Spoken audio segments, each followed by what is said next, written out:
Sacaneei o André, sacanei, me esqueci dele. Porque ele queria me sacanear, André, tá? Eu queria abrir com a Deca cantando, a Deca tava cantando junto aqui a música. E aí eu digo, vou abrir o microfone junto com a Deca fazendo aquele backing vocal entrando ali. Mas é que é isso, a TV, o pessoal da TV não ia nem entender, porque eles não estavam ouvindo a música. É verdade. Na TV não entender. Pô, mas foi por pouquinho, cheguei a abrir o microfone. Tava aqui cantando junto com Paola Kirst, música dela, contribuições de Marcelo Vaz, letra de Carlos Medeiros. Lindíssima música, lindíssima. Inverno. Mas tá bem, 11h40. Né? Tá. Voltamos. E a Érica tem uma notícia pra dar, isso. Passo pra ti. Tenho do Gazeta do Povo. Então vá lá. Empresa aérea forma a primeira turma de mulheres pilotas no Brasil. Toma. Então, toma. Gostei, adorei. Vai ter mulher voando, sim, senhor. Vai ter mulher voando. E pilotando. Fala, Eriqueta. Julho é um mês que ficará guardado na memória de 16 mulheres. Pilotas da companhia aérea Avianca. E que, juntas, elas fizeram história, formando-se pilotas de avião na primeira turma exclusivamente de mulheres do país, em um mercado que é predominantemente masculino.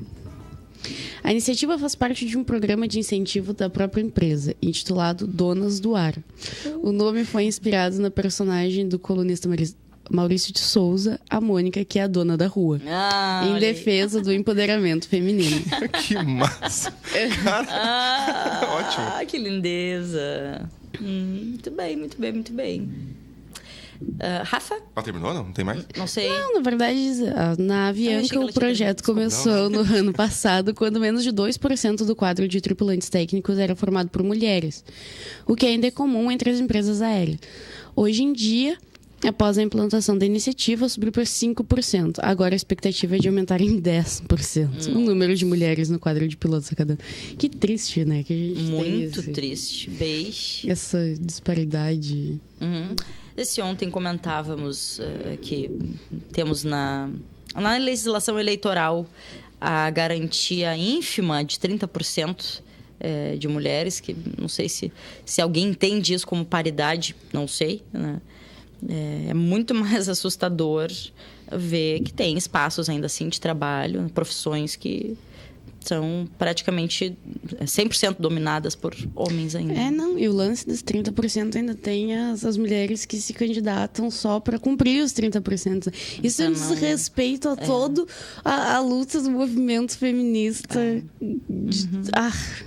Sim, até porque os partidos políticos recebem multa, né, se isso não for cumprido. E temos muito isso ainda. Até foi uma das propostas, não vai ser a pauta de amanhã do quadro Mulheres do Direito, mas é uma das propostas para mês que vem, né, início de setembro ou início de outubro, que é onde a gente tem aí período pré-eleitoral para a gente discutir isso.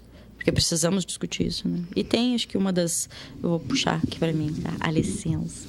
Tem uma das notícias... Eu não sei se o Rafa tá com algo pronto, enquanto isso eu acho esta notícia aqui. Tem alguns informes da FURG e uma notícia do Eu País Internacional também de fazer. Tá, puxa uma aí, Rafa, que depois eu trago esta que eu comentei. Deixa eu fazer uns informes, então, da página da universidade, tá? O programa... Não, peraí, desculpa que eu abri a coisa errada aqui. Opa. Vamos lá, vamos uma coisa de cada vez. A Pró-Reitoria de Graduação informa aos estudantes da FURG, tá, que o período de solicitação de matrícula inicia-se hoje, nessa terça, dia 31, e encerra-se no dia 2 de agosto, tá, deste semestre, agora deste ano. Os acadêmicos devem acessar os sistemas FURG, utilizando o seu número de matrícula como login e a sua senha pessoal. A Prograde ressalta que a rematrícula é imprescindível para a manutenção do vínculo com a instituição, então não percam o prazo, estudantes. De hoje, dia 31, tá? Até quinta-feira, dia 2. É o último dia aí, finalzinho da noite da quinta-feira, para tu fazer a tua rematrícula. Então, entra lá nos sistemas FURG, é muito ligeiro. É só entrar nos sistemas, com o teu login, tua senha, clicar lá em solicitar rematrícula e acabou. Ótimo. Tá. É importante não perder o prazo, né, Rafa? Exatamente, não vamos perder o prazo aí. A Pró-Reitoria de Gestão e Desenvolvimento de Pessoas informa também que o cronograma das próximas etapas do processo de troca de lotação e remoção interna, tá, que trata o edital número 003 de 2018 da Progep, já está disponível e pode ser acessado, tá, no link lá na página da universidade. Tu clica lá e dá uma olhada no edital. Então, aí, locomoção de pessoas é para os servidores técnicos administrativos, né, que vão se mudar de unidade aí de uma universidade para outra, né, ou dentro da própria universidade. Vejam aí a lotação. Se querem fazer alguma remoção ou lotação, tem que participar do edital e já está disponível lá então. Muito bem. Rafa, deixa eu trazer aqui então a notícia. Na verdade, a notícia é uma provocação, tá? Ela não é factual, até porque a publicação dela é do ano passado, de 2017, mas, infelizmente, ela não perdeu... Ainda é recente. A atualidade. A manchete diz: candidatas laranja, a falácia da inclusão de mulheres na política brasileira. Para cumprir regra de 30% de candidaturas femininas, partidos registram mulheres que não recebem votos. Já no radar da Justiça Eleitoral, fraude agrava baixíssima representatividade feminina na política brasileira. Nas eleições municipais de 2016, 16.131 candidatos não tiveram nenhum voto sequer, nem o próprio voto. De cada 10 dos 100 votos, 9 eram mulheres. Os dados foram obtidos graças a uma ministra do TSE, que já tinha o fenômeno sob seu radar e pediu que a Justiça Eleitoral fizesse o levantamento. A magistrada não teve dúvida de que se tratava de um novo tipo de fraude eleitoral, que agrava ainda mais a já escassa representatividade feminina nessa seara. São as mulheres laranja da política. O diagnóstico ficou evidente no ano de 2016, mas os sintomas já eram conhecidos no TSE desde 2012, quando chegou à corte uma ação do Piauí. 3 mulheres foram incluídas numa chapa de vereadores sem que elas tivessem conhecimento. Só depois da eleição souberam que seus nomes estavam nas urnas. A ação foi movida pelo Ministério Público Eleitoral do Piauí, graças à atuação de um grupo de advogadas mulheres. O fenômeno, como diz a ministra, é facílimo de explicar e difícil de coibir. Candidatos homens que dominam a política há séculos precisam preencher as chapas com pelo menos 30% de candidatas mulheres. A cota é estabelecida pela lei desde 2009. A regra começou a vigorar na eleição de 2010 no Brasil, tá? E abre aspas. Ele, né, seria o candidato homem, chama a mulher, a filha, a empregada doméstica, a secretária, para assinarem ali o pedido de registro de candidatura. E essas pessoas não fazem nada, não fazem campanha, não recebem voto. Fecha aspas. Fala da ministra, tá? Após o resultado da primeira eleição com as regras novas, a cota para mulheres parecia ter sido um acerto no país, com representatividade política tão desigual. O número de deputadas estaduais pulou de 123 para 138 em todo o país. Em 2012, também houve acréscimo da representação feminina em câmaras municipais e prefeituras. Mas em 2014 já era perceptível a queda. O que os partidos começam a fazer? É uma pergunta. A pensar em formas de burlar as candidaturas de mulheres. É daí que surge o fenômeno das candidatas laranja, atesta então a ministra. Lançar candidatas fictícias é fraude e crime, sentencia a ministra. Ainda fala dela. Quem cometeu essa conduta fraudulenta e foi eleito vai ter seu mandato cassado. Vai ser considerado inelegível e pode também ser condenado por falsidade ideológica. Quanto mais desenvolvido o país, mais igualitária a representação. As mulheres brasileiras têm o direito ao voto há 85 anos. A matéria diz ainda: no México, as eleitoras só foram às urnas em 1946, mas o país hoje já tem paridade de gênero na política. Na Suíça, surpreendentemente, as mulheres só começaram a votar em 71, diz a matéria. E o país é um modelo de equidade de gênero. No Brasil, porém, o direito de votar e de ser votada não evoluiu de forma significativa na representatividade política ao longo do século. Ainda traz um organismo, o Organismo Internacional União Internacional de Parlamentos, tá? IPU na sigla em inglês, mede a representatividade feminina em 193 democracias. O Brasil ocupa a posição 154 dos 193 países. Para a ministra, então, uma posição vexatória para uma das 10 maiores economias do mundo. Isso lá em 2016. Cuja maioria da população é feminina e onde as eleitoras, que representam 52,3%, superam o número de eleitores do sexo masculino, 47,7%. O Brasil está atrás de países que tradicionalmente renegam o direito das mulheres. Aí cita como Iraque, Arábia Saudita. Esses países têm mais mulheres no parlamento do que nós. Isso é um absurdo, observa ainda a ministra. E essa cota, finalizando, essa cota para representação feminina precisa ser mantida, segundo ainda a ministra Luciana, a despeito ainda da burla da lei, né? Essa medida de ação afirmativa, que é a imposição de uma cota, é absolutamente necessária para nós mulheres. Estudos sobre representatividade feitos pelas Nações Unidas demonstram a evidente relação entre desenvolvimento social e paridade de gênero na política. Né? Quanto maior o IDH de um país, maior a representação feminina. Quanto mais desenvolvido o país, mais igualitária a representação. Aí diz ela ainda, isso me parece muito lógico, porque homens e mulheres têm tarefas igualitárias. Enfim, tem mais, muito mais informações nessa reportagem. Eu vou finalizar né, aqui com o trechinho final mesmo da matéria, né? Ela diz ainda, por fim, há o papel crucial da sociedade civil de conscientização e de cobrança. Não basta só a imposição de cima para baixo, mas de baixo para cima, explica a ministra, finalizando a matéria, relembrando, de 2017, tá? Do início de 2017, e como é atual. Com certeza. Rafa, Érica. Então. Pois é.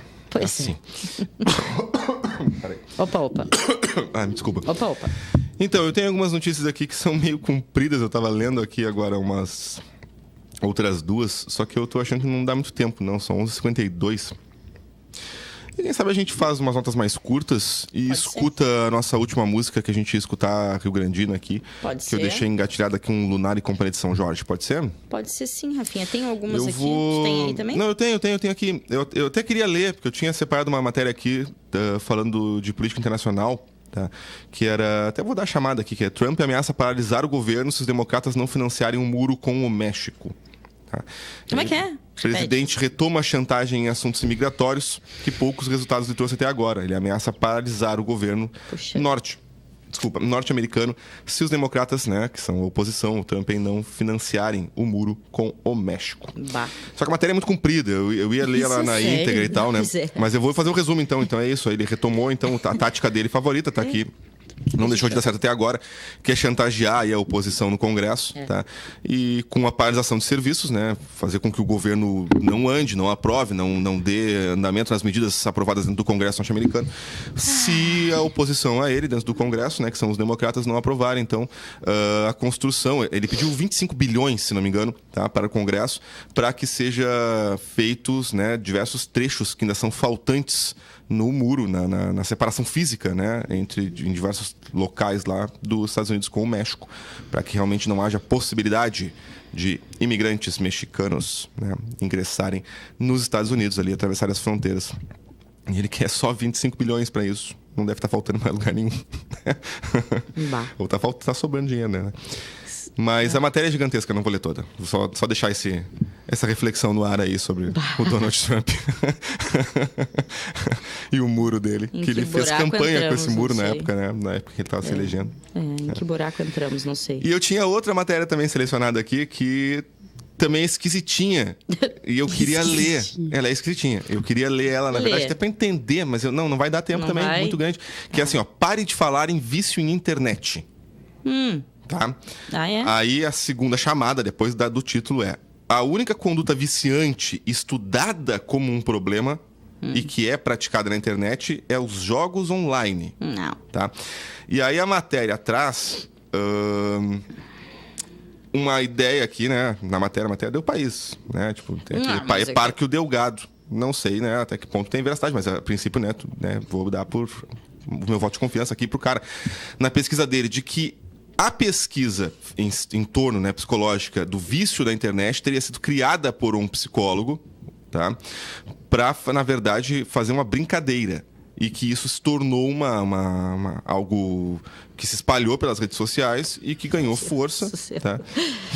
A gente se envergonha. E que as pessoas não são viciadas em internet. Aqui, ó, suposto transtorno mental foi formulado por um prestigioso psiquiatra que o inventou para fazer uma brincadeira. Agora, muitos profissionais prometem curar essa doença. Mas se fizermos da rede nosso modo de vida, quer dizer que somos todos viciados? Pergunta a matéria. Ai, meu Deus. Tá? Hashtag somos todos aqui, viciados. Ó, uma brincadeira levada a sério. O vício em internet nasceu assim e tem data exata, 16 de março de 95. Nesse dia, o psiquiatra Ivan Goldberg enviou a algumas listas de e-mail uma mensagem que comentava, em tom irônico, que havia descoberto um novo transtorno que chamou de síndrome do vício em internet. A nova patologia vinha acompanhada de seus critérios diagnósticos, imitando o estilo do DMS, o famoso Manual de Diagnósticos Psiquiátricos, editado pela Associação Americana de Psiquiatria. A mensagem se espalhou e pouco tempo depois começaram a aparecer as primeiras clínicas para o tratamento da nova doença. Pois é. Havia ocorrido um milagre. Pois é. Uma das primeiras fontes que ofereceu terapia contra esse novo vício foi, paradoxalmente, um site chamado netaddiction.com, né? viciointernet.com, criado pela médica norte-americana Kimberly Young. Ai, gente, isso é sério, Rafa? Tá aqui no país, tô lendo. Isso na área de tecnologia. Parece sensacionalista, parece. Pois é. Parece. Pois é, por isso que eu disse que a matéria é esquisitinha. Que eu queria ler. A empresária e pesquisadora foi responsável por divulgar a nova síndrome em escala planetária através de seus livros e materiais e, sem esconder o conflito de interesse, patenteou sua própria terapia para o tratamento do suposto transtorno e possui seu próprio programa de recuperação. Muitos profissionais viram nessa nova síndrome uma possibilidade de ampliar o seu negócio. Conforme o número de usuários crescia, começaram a surgir clínicas em todos os países do mundo, da China à Espanha. Por sua vez, a imprensa irresponsavelmente ajudou na difusão da nova doença. Ao chegar a esse ponto, o vício em internet ficou constituído como um novo transtorno mental, um diagnóstico com muitas falhas. Rafa, isso tá me parecendo a fusão da Bayer e da Monsanto. Cara... Ó, quando falamos em vício, estamos sempre nos referindo a condutas viciantes, usando da fórmula do tabaco para falar concretamente de fumar, mas aqui nos referimos quando falamos de vício da internet. Hoje usamos a rede para quase tudo, de ver uma série de televisão, acompanhar notícias e até baixar receitas, tá? Alugar um quarto de hotel, entre outros. Devemos somar todos os usos, tá, que existem, ou existem alguns que são mais viciantes do que outros, pergunta a matéria. Sim. Se for esse o caso, então o correto seria falar da conduta concreta e não do meio utilizado para realizá-la, nesse caso a nuvem. Até agora, a única que foi vista como possível problema, isso a matéria está se referindo a pesquisas, né, médicas, é o jogo online. Aí a matéria diz aqui, parece bem razoável, levando em consideração que a única conduta viciante reconhecida pelos psiquiatras que não envolve o consumo de substâncias são as apostas. Tá? Então, jogar online, jogos de azar, né, eles colocam que poderia, realmente, que há pesquisa que poderia ser viciante. E a matéria segue, né? A maioria entende que o uso desmedido de computadores, dos celulares, dos tablets pode ser problemático e é preciso abordá-lo, mas não como um problema clínico e sim educativo. Esses pais, né, que levam seus filhos a consultas de psicologia porque passam muito tempo diante da tela, não planejam interná-los em clínicas de desintoxicação para acabar com o vício. Pelo contrário, entendem perfeitamente que se trata de um fenômeno cultural e que é preciso aprender a lidar com ele, como quando chegaram à televisão e os videogames. Felizmente, nem sempre as campanhas do medo levam a melhor contra o senso da realidade. Diz a matéria aqui. Eu tenho mais coisa, não vou seguir. Né? Mas deu para deixar o tom, né, para reflexão aqui. A gente não leva filhos, não interna filhos em clínicas para várias outras situações. Exatamente. Que, sim, que precisam ser revistas. E a psicologia clínica atua, sim, nessa área. E aí fico pensando eu aqui, né? O quanto é triste e vergonhoso. A gente sabe que essa indústria da medicalização, infelizmente, atua muito também dentro da saúde mental. Né? E desde, é um velho formato, né? Tu criar um problema para criar uma solução, né? Sim, não, e penso também, Rafa, que desde quando o vício em substâncias químicas não é cultural? Também.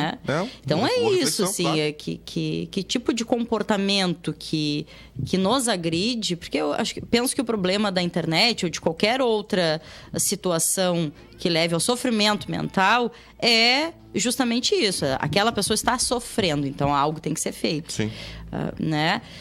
Entendi um pouco da matéria, concordo um pouco, mas tem outras coisas que não, né? Se o vício é só na internet, só jogos, e fora da internet é só jogos de azar, né? Eu acho que ele coloca ali, tipo assim, estranho. Aquele poker online, aquelas coisas assim, tipo, que são jogos. Não sei se o poker especificamente, porque o poker sim, mas tá meio desqualificado como jogo de azar hoje em dia também. Mas eu acho que é isso, acho que é jogos de aposta, né? Onde tu perde dinheiro, que tu pode te viciar naquilo. Eu acredito que a realidade também, mostra outra coisa. Acho que a realidade mostra outra coisa. E sim, é um problema de comportamento, de educação total. Exato. Total. Não é algo clínico, né? Pra tu internar a pessoa. Não, internar não. Mas é que nem queremos que as internações aconteçam para nenhum tipo de caso. Mas tá. Mas é isso, tomei o tempo todo, cheguei meio-dia. Me desse vontade de comentar, né? Pois é, a tua área, né? Vai trazer isso aí.